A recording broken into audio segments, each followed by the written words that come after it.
Hey there and welcome back to Rimworld. My name is Pete and today we complete another episode of Rimworld Odyssey with the spacefaring Stars of Som.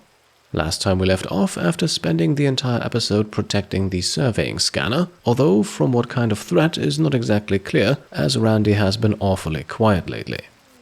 We are also hit by an early solar flare to begin today's episode, but let me quickly complete the recap. Last episode's main struggle was Saber's fight against the plague. We also recruited the young high-mate boy Furion, and in the aftermath of a successful raid on a small pirate outpost, we took a prisoner who we are hopefully able to recruit today. Our time here near the surveying scanner is also coming to an end soon. Thank you all so much for your input in last episode's comments on where we should travel next. I think I've got a good plan now that should cover the next 2 or 3 episodes. The proposal of taking on a mechanoid cluster then is swiftly declined. We may have some defenses up and running, but I really don't want to tangle with mechs unless it is absolutely necessary. Currently still injured from last episode's adventure, Alex then receives a trade inspiration. Let's hope we get to use it, which reminds me that we should probably get to building a comms console soon, just to get access to those lucrative orbital traders. For the moment, as you can see, the solar flare comes to an end, and for the next few hours things remain pretty uneventful. We complete the orbital tech research, a good thing to have if we ever want to leave the planet's atmosphere, and I think at this point, after last episode's events, we might want to invest in some hospital beds. In order to research those, though, we first need to unlock sterile materials. So that will be our project for now, and then we have news from the prison, and they're not good. We only needed to remove a few more percentage points to convert our prisoner here. Unfortunately though, before that could happen, he had a mental break and now believes in cannibalism. So, a bit more work to do for our resident recruiter Reno, who at the moment is still busy cooking as we receive another quest, and this one we will accept as it only involves man-hunting animals. Those can easily be locked out, not to mention that one of the quest rewards here is gold, and we have a dire need for it to construct the multi-analyzer. Its absence currently locks us out of completing a few important research projects. Now, before we invite the man-hunting timberwolves, let's quickly get our supplies into safety, as the steel and components here all lie beyond our exterior walls. Eventually then, with a night setting in, we have gathered everything we need and can accept the quest. We are now given 3 Imperial Janissaries to help with the wolves' defeat. Since they will only be sticking around for a short time, we will not give them new names. However, since all 3 of them are combat capable, we can use them as a hunting party in the meantime. The still ongoing rain makes this the perfect time to hunt some boomalopes.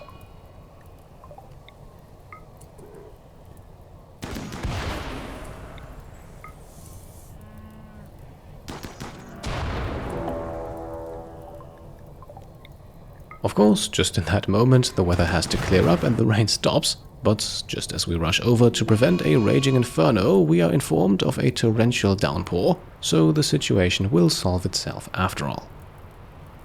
Our own boomalopes, meanwhile, are increasing in numbers as Apocalypse gives birth. Her youngest will now be named Nanobuster. I promise these names are randomly selected. The increase in numbers here mainly done to increase our chem fuel production. With our other animals, meanwhile, I think we're going to handle it a bit more strictly. We shift our attention then to our Itakin Reno, who, after butchering boomalopes and bison, visits our prisoner once more, and this time successfully gets him converted to the Stars of Som.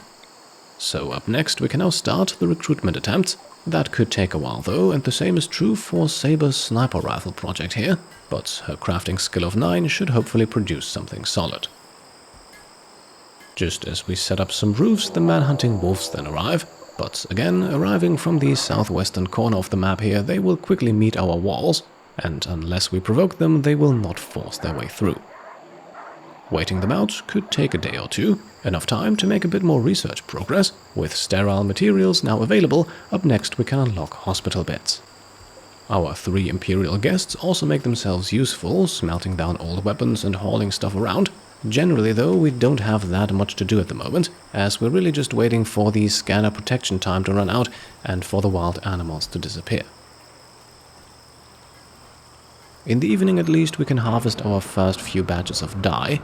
We're not going to paint our gravship just yet though. I think over the next few days we are going to make some incremental improvements, so we would probably need to paint and repaint constantly, and that would be quite wasteful.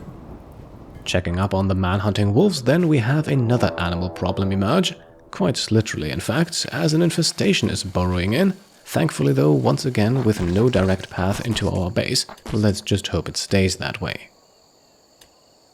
Once again then, on the next morning, things remain uneventful. Reno is doing his best to recruit our prisoner, and we are also bringing in our very first cotton harvest. Just as I was checking up on some fires, we're then also informed of Thrumbos wandering in. Sadly though, there will be no way of accessing them without walking through wolf territory, so unless they stick around for a long while, we might just have to let them go. On the plus side then, the raid that Randy finally sends our way also comes from that very same direction. Not only is the surveying site apparently infringing on the pirates' territory, they are also here to reclaim our prisoner, who is romantically involved with one of them. And, well, what can I say? I don't think these 10 here are the odds-on favorites to win this fight, but they might just help us reduce the Timberwolf numbers a bit, and maybe they will also drop some useful items. As expected, it only takes a few moments for the pirates' spirits to break. The wolves are relentless though, and so no one escapes. And, well, a hospital bed might just be at the top of the wish list for some of these folks. As you can see, the logical next step, the vitals monitor, is locked behind the multi-analyzer, so I think we'll go with the long-range mineral scanner next. Considering how mobile we are with the gravship, that strikes me as sensible. Not a lot of action then until the evening, where Reno once again attempts to convert Kyla. She too still believes in a cannibalist ideology, and will unfortunately continue to do so for at least a few more days. On the next morning then, we are informed that we have finally made it. Our time protecting the surveying scanner is now over. It was admittedly not that much of a challenge. Either way, we are now being rewarded with a gravship shield generator. Being a 3x3 device, we currently do not have the room to install it, and we probably also don't need it just yet, but I'm sure that time will come soon. By the way, Saber also finished her sniper rifle, unfortunately just normal quality, and since the moment of liftoff is getting closer, we're also harvesting our psychoid plants a little early. Don't worry, this will still yield more than enough to keep all of our addictions in check. You can also see here that most of the Timberwolves are in the process of wandering off, and for those who are not, we now send in our Imperial guests with Kyla and Gnelgraf as backup.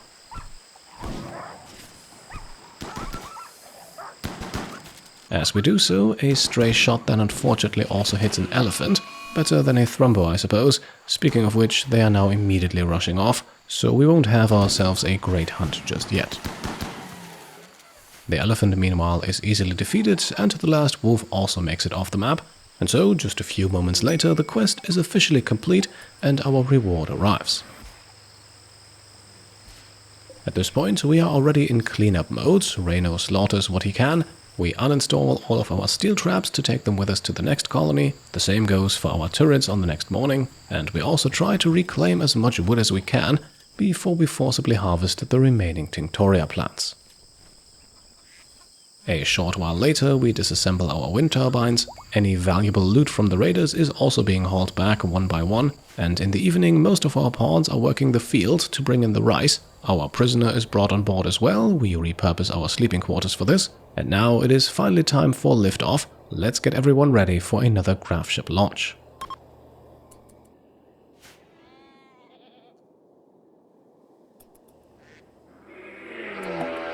And it also seems like we've picked the perfect time to get out of here. Shrieks in the distance are certainly not a good sign, but we managed to get everyone on board before their source can reveal itself, which of course now brings us to the question of where we want to travel to next. And I think we'll go with the plan that I already outlined in the last episode. Our taxonomist Brian would surely be eager to see an Alpha Thrumbo. Unfortunately, we will need to make at least one more pit stop on the way, and I thought this tile here looked interesting, a chasm with caves and wild psychoid plants in the tropical rainforest, hopefully pleasant enough for a 2-day layover.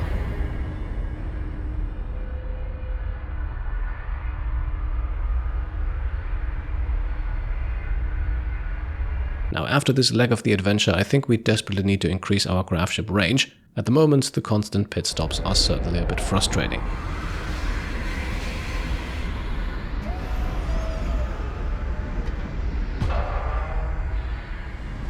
So, here we are then, we find ourselves in what is once more a lovely defensible area, a chasm surrounded by rock on all sides. I've picked our landing spot right next to a steel deposit, and there is also a vein of jade nearby, as well as some compacted machinery, and there's actually plenty of that on this map, although a decent chunk of it is inside insect-infested caves. We will of course grab what we can, but then again we are only sticking around for around 2 days, so we won't go crazy with our projects within that time frame. Some extra power is of course never a bad idea. Teenager River then surprises, not with a mental break, but with a work frenzy inspiration, and then we are attacked, not by a horde of pirates, but by a single ghoul. Taking it down is not too difficult though, as Kyla can outrun it while Nelgrav blasts it with a shotgun. And while I think our taxonomist might be itching for some studies here, let's leave the whole entity capturing thing for a later point in the series, if we end up doing it at all. For now, we just don't have the space to construct secure facilities. The same actually also applies for our research lab. The 2 high-tech research benches here take up a tremendous amount of space, so I think it will be some time still until we can integrate them into the gravship. The size demand is only further increased by the fact that we are now also constructing a multi-analyzer. Those 20 pieces of gold were the last missing component, so as soon as our next research project is complete, we'll have access to a few more interesting ones.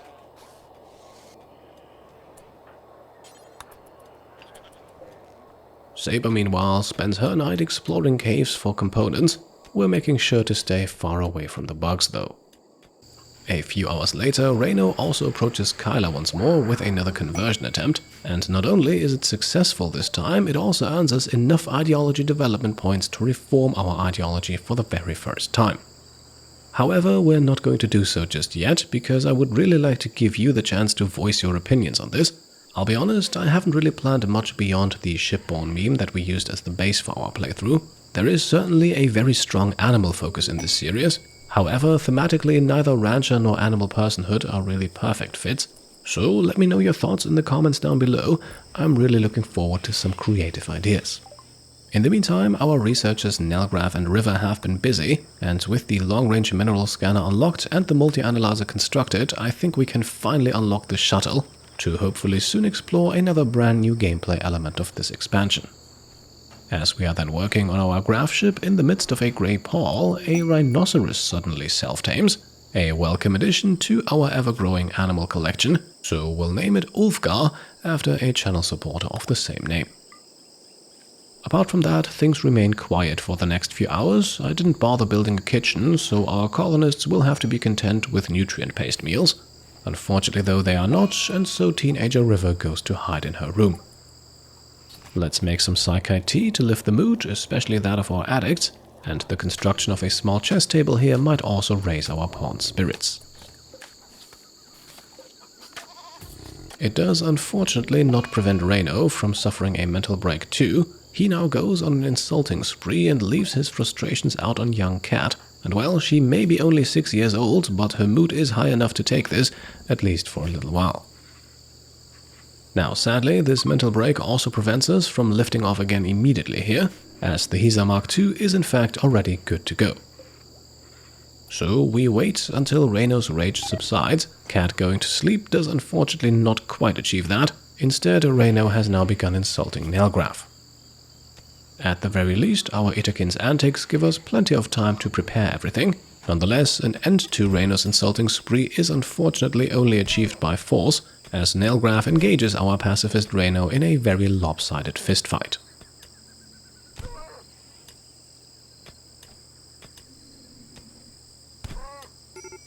But that means it is now time. Once Reno's wounds have been tended to, we can now launch once more. As you can see, we can sadly still not quite make it over to the Alpha Thrumbo site, so let's explore another unique landmark, an island full of panthers.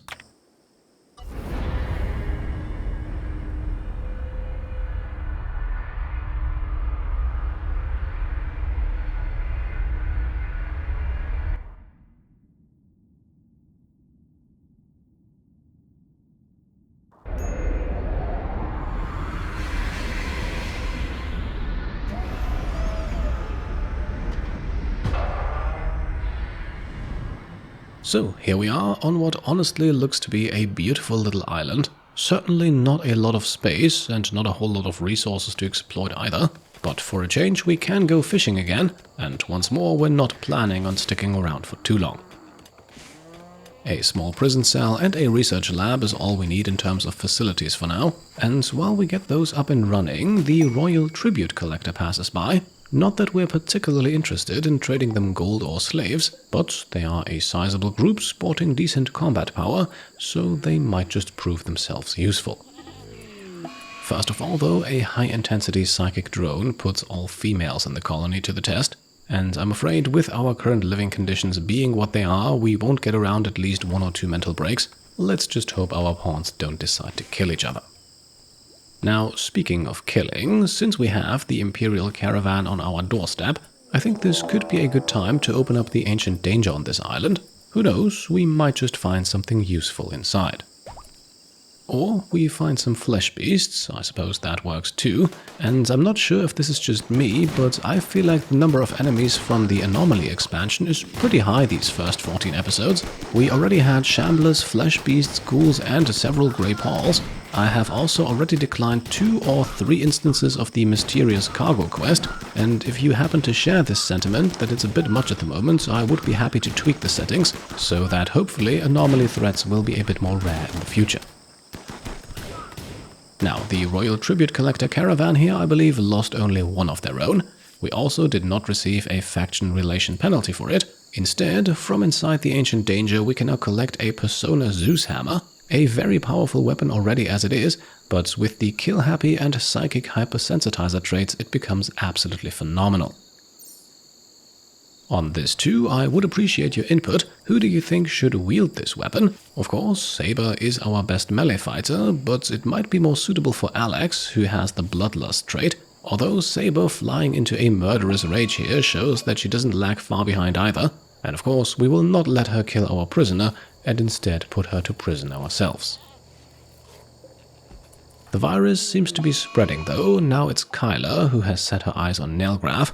And it took quite a bit of kiting, but eventually Nelgraf's research partner River is able to intercept Kyla. A brief stay in prison will put an end to her mental break. We'll have to see how long it lasts though. To help with the overall mood around the colony, I also decided that now might be a good time to launch another Somnari Skyfire.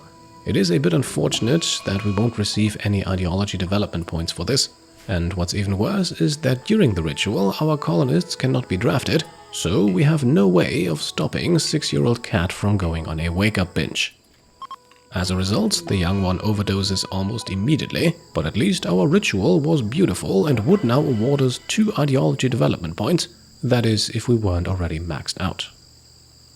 But Nelgraf has seemingly gotten the message that a mood booster is in order. He decides to throw a party, which will hopefully lift everyone's spirits. Saber also finds a relatively easy way to get catharsis, losing a bit of faith in her ideology and wandering around in shock, much better than trying to kill her comrades. There's also some good news, because while fishing, Brian caught something interesting, a rare catch in the form of a book aptly named Growth in the River, and I'd imagine that, confined to life within the gravship, a good book is just what you need. With one single and admittedly very impressive use of his conversion ability, Reno then also converts Fury into the Stars of Som, and shortly after that we finally unlock the shuttle. Now we won't build one just yet, as we are about to leave soon anyway, but with a bit of time still left until we do, we might as well get started on the vitals monitor. And Reno is also busy prepping fine meals again, just to provide that mood boost that Nutrient Paste sadly cannot get. But maybe that won't even be necessary, as the psychic drone now thankfully comes to an end, and with the risk of mental breaks slowly subsiding, we can also wander into the Ancient Danger and grab that Zeus Hammer. I don't think we're going to open any of the Cryptosleep caskets here, but the Hermetic Crate is fair game and it contains 2 advanced components. So far, I would say this short layover has definitely been worth it. As promised, we are also doing some more work on the gravship. At the moment, we are simply expanding it in size, little by little. Eventually, I think we will go for a slightly larger overhaul. Right now, though, incremental improvements are just perfect for these short stops we have to make. We even managed to include a small onboard prison cell, just as we are informed that we are once again ready for takeoff. Now let's get all the construction finished and move the prisoner in before we do so. And so, after a few more trips to haul everything of value back on board, we can perform our next and last gravship launch of this episode. At this time, the destination is clear, the Alpha Thrumbo site is well within reach. The tile just so happens to also include ancient smoke vents and an ancient uplink. The former could be problematic if we stick around long enough for them to activate. The latter, meanwhile, could be useful to reveal a hidden location in orbit.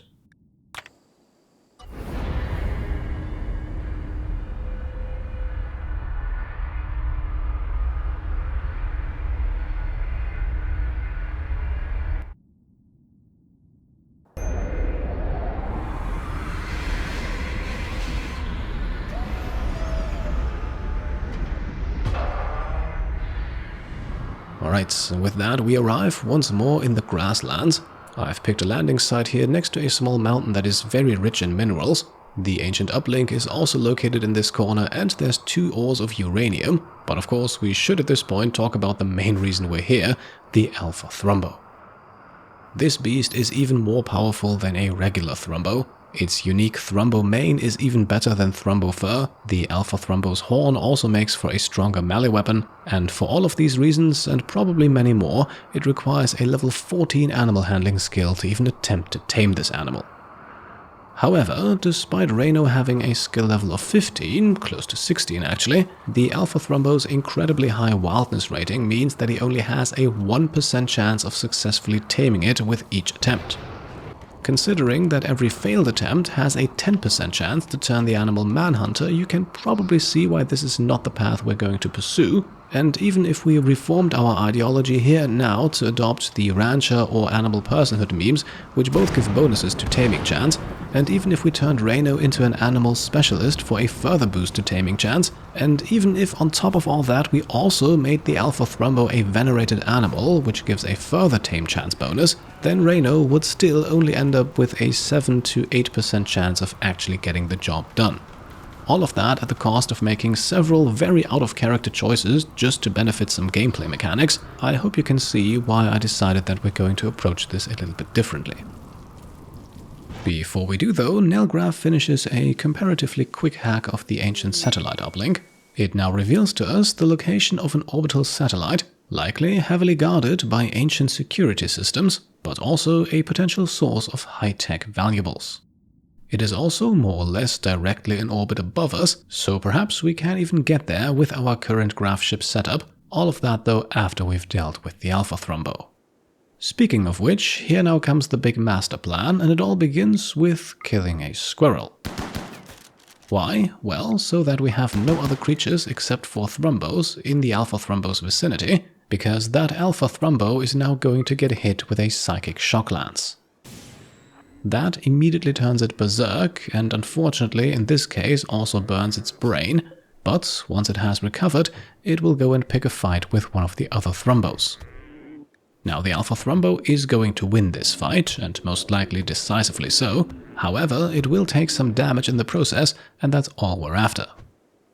While the 2 animals duke it out, Nelgraph and Kyler go turkey hunting, and we're also picking some nearby berry bushes. Our food situation is looking a tiny bit dicey at the moment. The Alpha Thrumbo meanwhile has successfully defeated its first opponent, and as you can see it's not even close to bleeding out, so I think we need to find it a second enemy, and Brian will serve as bait this time. With all of the injuries, the animal is thankfully no longer capable of outrunning him, and so, as you can see, we are leading it straight to the next Thrumbo to take down. Now this fight too lasts for several hours and ends in a decisive victory for the Alpha Thrumbo. Eventually it takes the 3rd and last Thrumbo on this map to finally take the Alpha down. It has now suffered, I believe, 40 to 50 individual injuries, and that is exactly what we were hoping for, as Nelgraph now rushes over to put the Thrumbo onto an animal sleeping spot and to begin the tending. You see, with each individual wound tended, there is a very small chance that the animal bonds with its caretaker. Now admittedly, that chance is not even half of 1%, but the more injuries we manage to stack up, the higher the overall chance of this eventually triggering becomes. Now, while we wait and hope for the best, Randy sends a heatwave our way. We do have some coolers installed already and can make more if needed, so I hope this won't bother us too much. Saber and Kyla then also go for a quick brawl to alleviate some stress. I think it is very clear though who the better melee fighter is.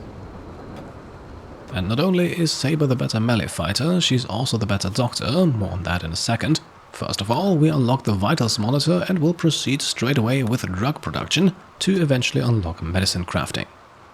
In an act of absolutely inhuman strength, Saber then hauls the now stabilized Thrumbo back to the gravship. This should make treating it with our various pawns a little bit easier. However, and I know this sounds morbid, but I'm afraid the number of injuries is just not quite high enough, and at this point I also noticed that I apparently completely forgot to record the recruitment of Brent here, our former genie prisoner, now fully fledged member of the colony, and named after channel supporter Brent Frey. Now Brent has a level 7 medical skill and together with Cat will now proceed to beat up the Alpha Thrumbo. Compared to what the animal can withstand, the injuries sustained in this procedure are minuscule at best, but they are all counted as individual injuries, and thus they can be treated for that very small chance of a successful bonding event. Consider it perhaps a taxonomist's study into the hardiness of the local wildlife, a study that is admittedly best performed while the animal is unconscious. Let's hope it stays that way until we have what we came here for. Now, what we did not come here for is to experience the ancient smoke vents in action, so to add to the heatwave we now have a completely darkened sky, and I don't think our pawns will enjoy that very much. On the plus side, the research of drug production is quickly completed, so let's continue right away with medicine production. And then, while I was checking up on Brent's building up heatstroke, it suddenly happens, earlier than I had expected. Brent and the Alpha Thrumbo have formed a bond, and with that the animal is now successfully tamed. For the name we will go with the rather fitting Terror Kittens, another channel supporter of course, and while Terror Kittens now gets her almost never-ending list of wounds tended to, I think we have finally reached the point to make the cuts in what was a rather long episode, so while darkened skies and a heatwave harass our colonists, we wrap things up, taking solace in the fact that we can lift off again in just a few hours. Our fan art this week comes from, and I'm particularly proud of this one, that guy Furion himself. It doesn't happen often that a Patreon or channel supporter lending a name to one of the characters in this series also shows up as a fan art contributor, and Furion did not only send in one drawing, but 4 of them.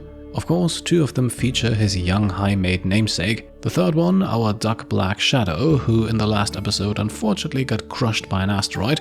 And the 4th one here is a collaboration with Tony Murchison, who together created some patches for our crew, one for the gravship itself and one for the Black Shadow asteroid base, to commemorate that unlucky duck.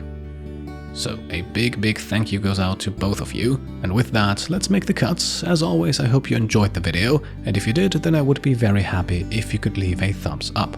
If you like what I'm doing and want to support me and my channel further, then you can of course also go ahead and subscribe to stay up to date, grab some merch over on shop.petecomplete.com, or become a channel member or Patreon supporter. Thank you all for watching, and I'll see you next time. Cheers!